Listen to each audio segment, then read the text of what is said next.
onde virá a grande tribulação. Vemos aí que a tribulação tem duas origens. A tribulação vem por parte do governo tirânico que se instalará, tá certo? Conforme vimos a descrição na abertura dos primeiros 4 selos. O primeiro selo, o cavalo branco, tá certo? Com o cavaleiro que recebeu um arco e uma coroa e saiu vitorioso e para vencer. Saiu vitorioso porque uma plataforma de governo já está sendo montada em nosso tempo e será exatamente usada, será governada por este que será chamado anticristo, tá certo? Aquele que virá na eficácia de Satanás e governará sobre essa plataforma que está sendo completamente desenvolvida já no nosso tempo, por aqueles que João chama de os anticristos. Então esses anticristos que atuam ao longo da história constroem a plataforma de governo que será usada por este que será o anticristo, né? O iníquo, que se manifestará nessa época, que agirá, né? O iníquo, que se manifestará nessa época, que agirá na eficácia de Satanás.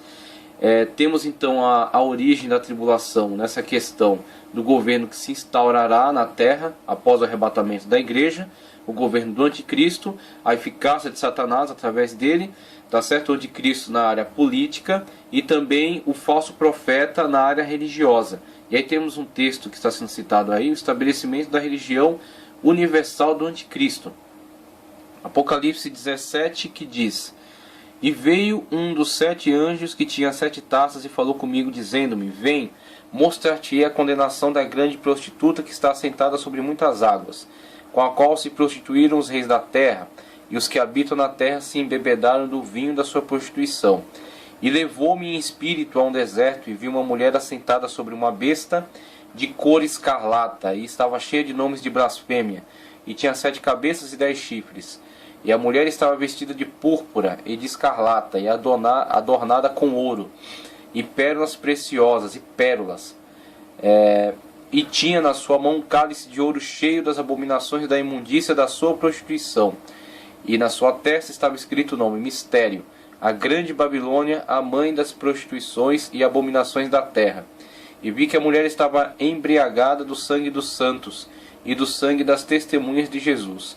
E vendo-a eu, maravilhei-me com grande admiração. Veja aí como a João é mostrado nesta visão, esta besta, né, é mostrado esta mulher, é mostrado aí que este ser tem esta dominação e tem esta atitude de blasfêmia em relação a Deus, tá certo? Os nomes de blasfêmia que estão sobre ela, o sangue dos santos, né, a qual ela está bebendo, e essa atitude de violência tanto em relação aos santos quanto em relação a Deus. E quando João vê, né, quando é mostrado a ele esta imagem, temos aí características deste falso profeta, desta falsa religião que está se preparando desde então.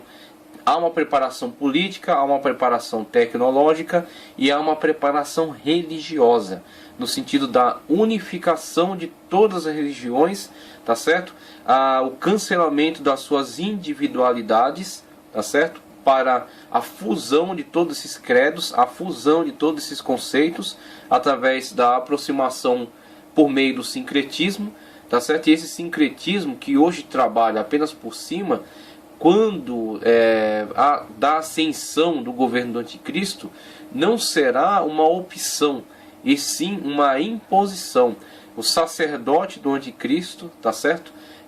Aquele que faz o papel como que o João Batista, né, era para Jesus, aquele que é o prenunciador, aquele que promove, né? O João Batista promovia o messianismo de Cristo, e este falso profeta promoverá o governo do anticristo. Ele é o João Batista do anticristo, vamos dizer assim. Como Jesus era o Messias de Deus, certo? O anticristo é o Messias de Satanás, e o falso profeta é o João Batista do anticristo.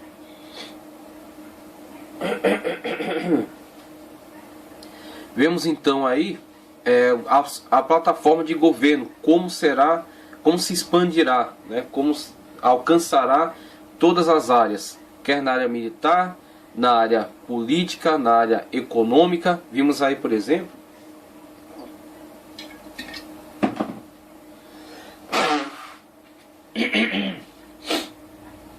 vimos aí, por exemplo, nos 4 selos que já foram abertos, toda a descrição, né, primeiro do anticristo, depois nos 3 seguintes, a sua forma de governo no sentido mais agressivo.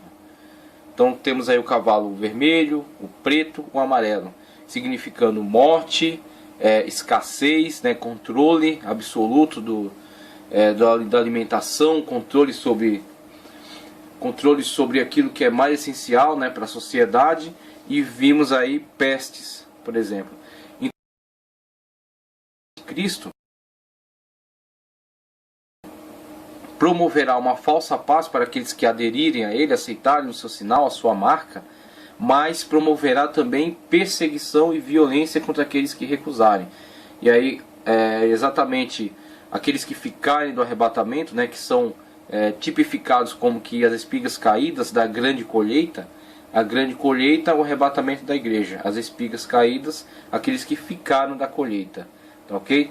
Que tem plena consciência do que estão vivendo, do tempo em que estão vivendo. Por isso que a urgência em estarmos prontos para a vinda de Cristo, porque Ele virá a qualquer momento soará a trombeta. Então, da grande colheita, aqueles que ficarem tipificados como espigas caídas, têm plena consciência do governo que está assumindo, do governo que subiu ao poder, né? E rejeitam este governo, e por isso são perseguidos. Então a grande tribulação, conforme colocado aqui no subtítulo, de onde virá a grande tribulação, ele vem por parte do governo do anticristo, tá certo? Que age na eficácia de Satanás, por parte desse sacerdote do anticristo que promove a religião universal, tá certo? Então parte vem dessa área do maligno, e também vem da parte de Deus no sentido do derramamento da ira de Deus, tá certo? Então Deus derramará a sua ira sobre o anticristo e seus associados. E o anticristo, né, o diabo e esse falso profeta, empreenderão perseguição contra aqueles que ficaram da igreja e aqueles que rejeitarem o sinal durante esse período da grande tribulação. Então para estas pessoas haverá aquilo que pode se chamar tribulação. Conforme gostam de fazer essa separação os pós-tribulacionistas, né? Haverá a tribulação para estes e haverá a ira de Deus para o anticristo e seus associados, tá ok? Então com isso vemos essa falsa religião, tá certo? Que vai ascender ao poder e vai promover o governo do anticristo, e ela na verdade está sendo preparada, está sendo promovida desde já. E vemos na preparação desse governo sincrético, essa unificação geral das religiões e a sua submissão ao anticristo como promotor do seu sistema. Vemos hoje um grupo na sociedade que atua com muita força nessa questão sincrética, que é exatamente o grupo da maçonaria, que vem atuando desde a história, desde a história antiga, não tão antiga quanto eles alegam, né? Eles têm uma parte mitológica da maçonaria que alega suas origens desde o tempo de Salomão, tá certo? Desde Irã-Abi, e aqueles que mataram, né? Aqueles consultores que mataram para tentar arrancar dele o segredo do verdadeiro nome de Deus, né? Só que ele não entregou o nome, ele se mantém fiel aí ao segredo de manter o nome em segredo. Então toda aquela construção mitológica que eles alegam para afirmar sua origem desde a época do templo, da construção do templo de Salomão. Então tem essa parte mitológica, mas tem a parte mais histórica que fala acerca da associação de trabalhadores, a associação de pedreiros, a associação daqueles que tinham profissão na época, que eram como que os sindicatos mais fechados do que isso, né? Havia os construtores, havia aqueles que tinham os artesãos, né? Os bolseiros, havia as pessoas que lidavam com a parte econômica. Então cada um dentro da sua arte, e tinha que haver assim, havia um controle forte, e tinha que haver, por exemplo, a aceitação para que pudesse se exercer aquela determinada profissão.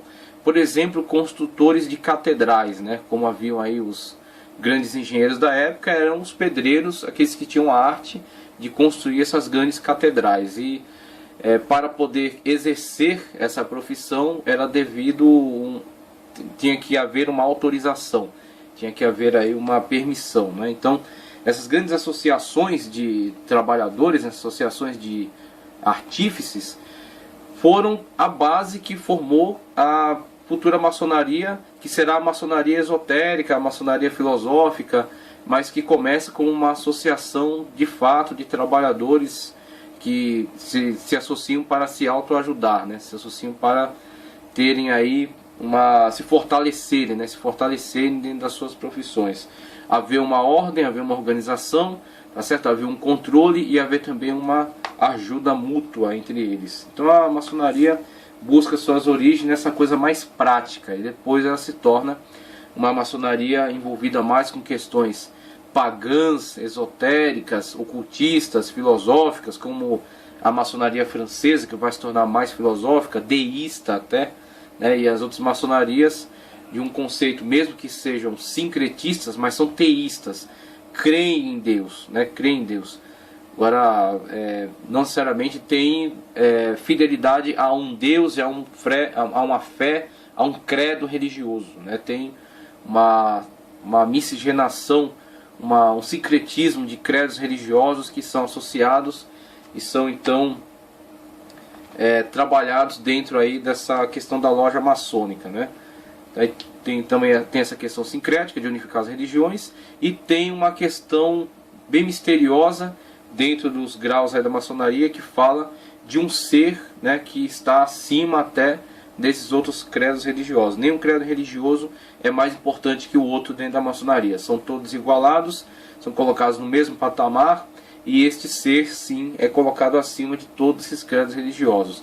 Então esse sistema bolado aí dentro da maçonaria já está trabalhando em prol dessa unificação, colocando todas as religiões num patamar de igualdade, tá certo? Todos os credos aceitos, mas também igualados, né? Nenhum como a verdade de fato, né? Nenhum como que se colocando acima do outro, todos nivelados, e este ser misterioso da maçonaria colocado como que acima de todos eles. O terreno completamente preparado para que, quando subir da terra esse falso profeta, quando ele emergir, né, das nações, e ele promover o governo do anticristo, ele poder lançar mão dessa estrutura previamente preparada para fundir as religiões num credo só, a adoração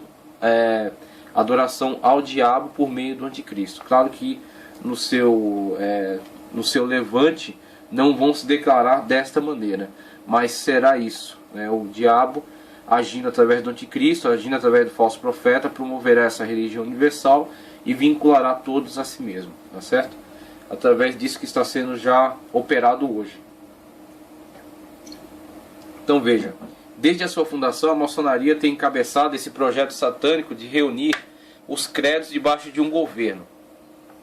Dentro das práticas maçônicas não é rejeitada nenhuma divindade, todas são associadas. O islamismo, o budismo, o cristianismo, o judaísmo, todos têm espaço dentro da maçonaria. Logo, é a organização mais eficaz nessa produção sincrética, nessa questão sincretista, tá certo? Mas nos graus avançados, o iniciado abandona o seu Deus, em particular, do seu credo religioso, qualquer que seja, para reconhecer somente o Deus que eles chamam de Gadu, tá certo? E eles atribuem a este título aqui, grande arquiteto do universo, grande arquiteto do universo. Agora guarda alguns certos mistérios nesta designação aqui, Gadu. Grandes personagens, importantes eventos da história foram e são dirigidos pelos conceitos criados na maçonaria. E temos grandes eventos da história com participação de personagens ligados a esta ordem, né, a maçonaria. Tanto na questão do Império Napoleônico, na questão da independência dos Estados Unidos, na questão da independência do nosso país, né, do Brasil, né, a ascensão da República, né, mas na monarquia também havia, né, o próprio monarca estava associado à maçonaria, grandes capitães de terra aqui no Brasil, né, das capitanias, eram maçons. Então a maçonaria está envolvida em pontos-chave